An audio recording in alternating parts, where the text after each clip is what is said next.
Africa is a lot more about her people and their relationship with her places.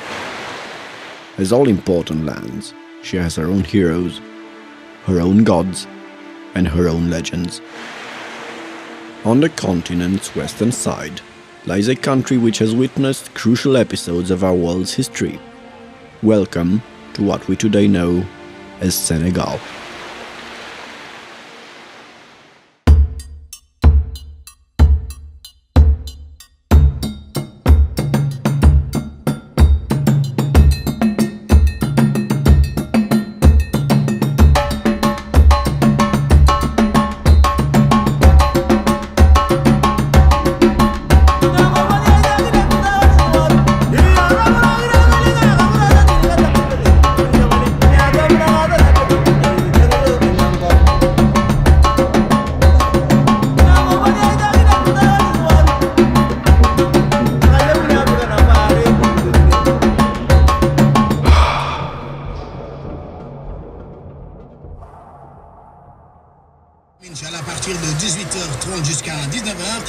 Dakar, its capital city, is a vibrant and welcoming mix of European and African traditions. Its coastline plays an important role for commercial traffic and use of modern means of transportation. The perfect place for one to begin a tour of Senegal's capital is near the city's twin hills. On one of these hills sits the African Renaissance Monument. Unveiled in 2010, the statue was built to commemorate Senegal's 50 years of independence from France. 49 meters high, the monument stands taller than New York's Statue of Liberty. Not far from the statue, on the shore of the Atlantic Ocean, sits the Mosque of Divinity, designed by French and Moroccan architects. Surrounded by a joyful atmosphere, the Grand Mosque was opened in 1964 by Hassan II, King of Morocco, and then Senegalese President Léopold Sédar Senghor. But Senegal's history is, most of all, the history of its people. When in the area, travelers should not miss the chance to visit Gorée Island, UNESCO World Heritage Center and car-free location. The island is known for its role in the 15th to 19th century Atlantic slave trade.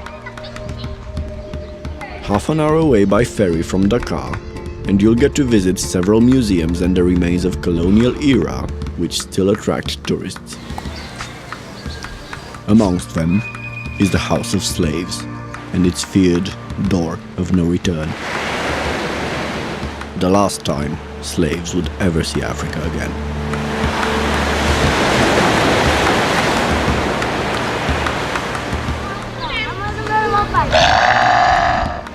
Controlled by the Portuguese, the English and the French, this island's architecture is a perfect depiction of the stark contrast between the grim slave quarters and the elegant homes of their traders.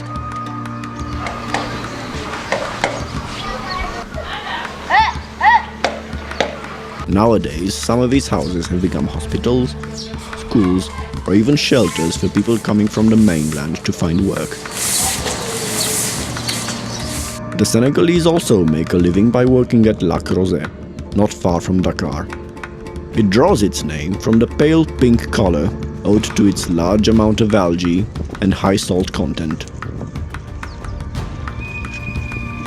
Salt extraction is a predominant activity, along with depositing it on the banks.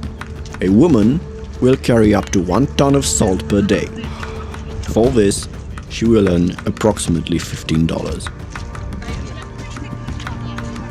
But there is one more reason why this area is attracting tourists. The beach close to the lake used to be part of the Paris-Dakar rally. Nowadays, when visiting the rally's route, you'll find fishermen hiding in the shade of palm trees. The rally kept its fame, but lost its route due to security threats from Al-Qaeda against competitors in Mauritania. Otherwise, one can spend their time in local markets where children help out or even learn the ways of trade. The significant population growth has created a host of issues to the present society of Dakar. Chief amongst them are poor garbage management, low income and limited space.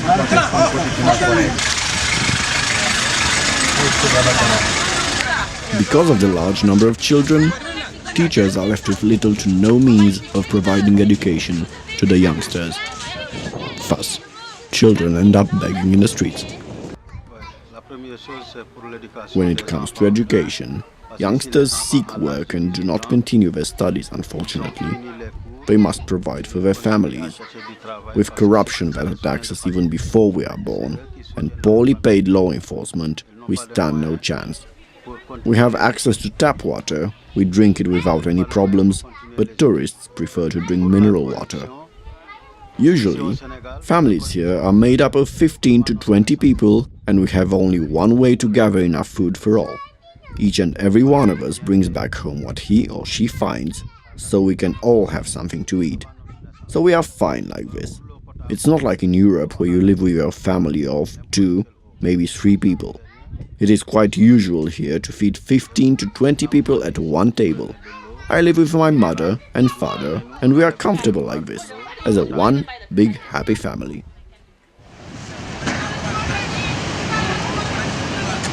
As a traveler, one picks the roads of this country not only for the touristic aspects, but also for the experiences that lie ahead. Wandering along the village streets will take you to markets where you have the chance to meet locals and observe their daily work routine unfold. Speaking of work, fishing is worth mentioning, as it is the main thing Senegalese people thoroughly do. Early mornings find Lompoul's inhabitants on the seashore, preparing what they call pirogues. These bright-colored boats are used to bring what could be today's meal back from the Atlantic Ocean. It takes a great deal of strength and determination to take such a boat to sea.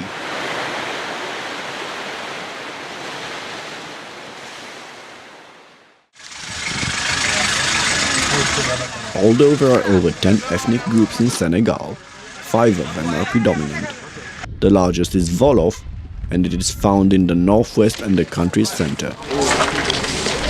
Senegal has 14 regions, 10 of which continue to illegally practice female genitalia mutilation. Used to control women's sexuality, this tribal practice involves the extraction or complete removal of external genitalia.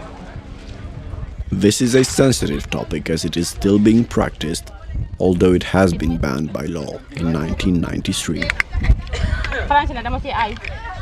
The vast majority of the population is Muslim, and religion plays a pivotal role in the Senegalese culture.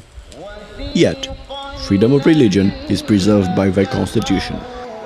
Senegal is therefore open to various religions and groups coexist in harmony.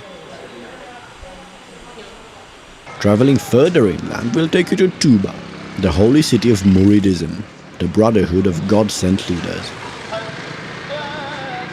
Known as the Vatican of Senegal, Touba is a city where everyone is welcome. Being a sacred place, consumption of alcohol and tobacco, gambling, and even music and dancing are completely forbidden. In the heart of Touba lies the Great Mosque, known to be one of the largest in Africa. Beneath its 5 minarets and 3 large domes lies buried Amadou Bamba, founder of the Mouridi Brotherhood. He was considered to be the religious leader of Islam in Senegal. Touba is the homonym for the tree found in the middle of paradise.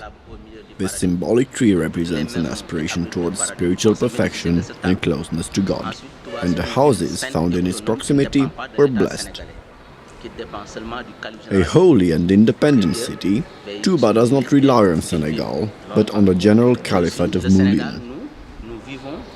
The Islamic religion is moderately practiced in Senegal. We are peaceful people, and all religions from all cultures are welcome here. It is enough to show respect to the city and to the founder of Mouridism, Amadou Bamba Mbaké. This is his civil name, but he is also known under the names of Khadimou Rasoul or Serigne Touba, servant to the Prophet, Amadou Bamba was also exiled by the French between 1895 and 1902. He lived in Mauritania until 1927, when his time came and he was called to God. After his death, his two sons carried on his prophecies and built the foundation of today. And in 1939, the Second World War came. Following the death of the first caliph, one of the nephews of Bamba, Sheikh Sidi Mokhtar Mbake, became the second caliph and still leads the Mouride Brotherhood today. Touba is a holy city dedicated completely to the divine cult. I often suggest to our European friends, Americans, people that don't have knowledge, especially to my Romanian friends, to come from Budapest and visit Touba for a few days, along with the religious servants. Even the humor is welcome here, you see. The guide thinks we have a lot in common with Michael Jackson, and it is not music.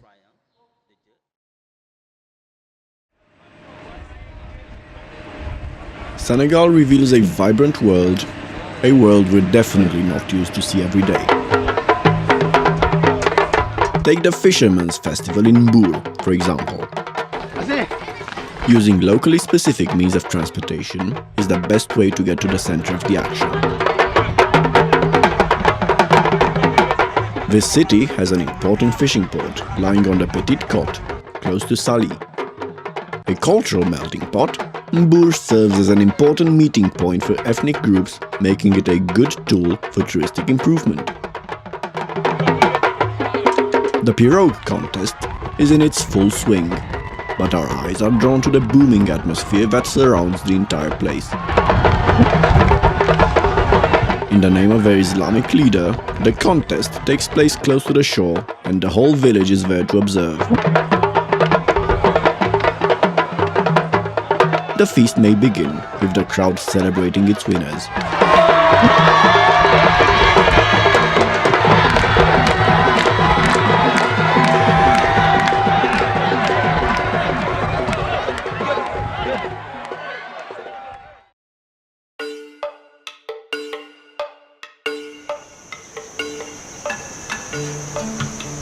Senegal's smaller and better educated sister, the Gambia, is also known as the smiling coast of Africa.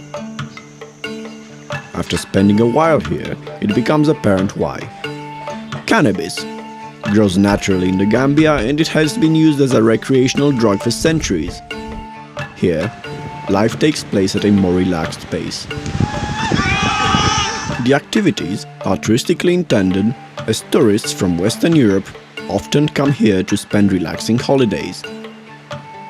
This gives the locals an opportunity to welcome them with long beaches, crocodile pools, or tropical forests. How often the crocodiles go out? No, crocodiles can run 14 kilometers in 1 hour. 14 kilometers in 1 hour. Jeez. But they cannot run for more than 2 minutes. Within every 2 minutes, they have to relax. You see, when they're small, they can run fast. But when they were bigger, they become very heavy. So they reduce their speed. Some 14 kilometers in 1 hour, some even 15, 16 or 20 kilometers in 1 hour. But it depends on their size. Because when they're too heavy, they cannot run very quick. But life here also happens in the Banjul port.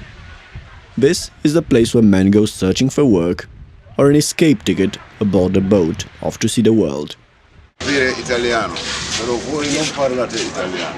Io non capire perché. I say you people living near to Romania. It's near to Italy.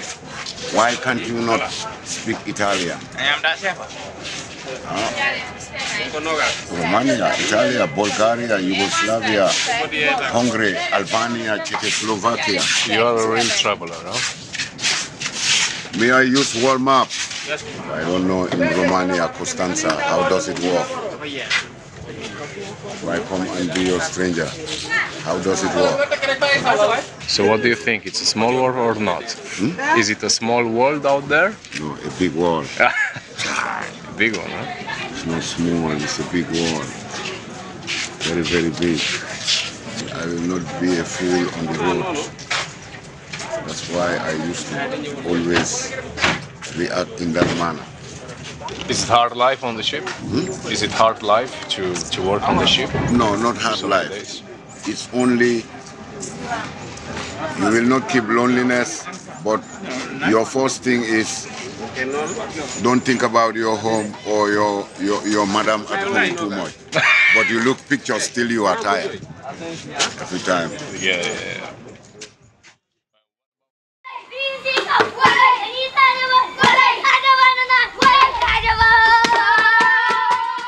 West Africa is a cultural melting pot.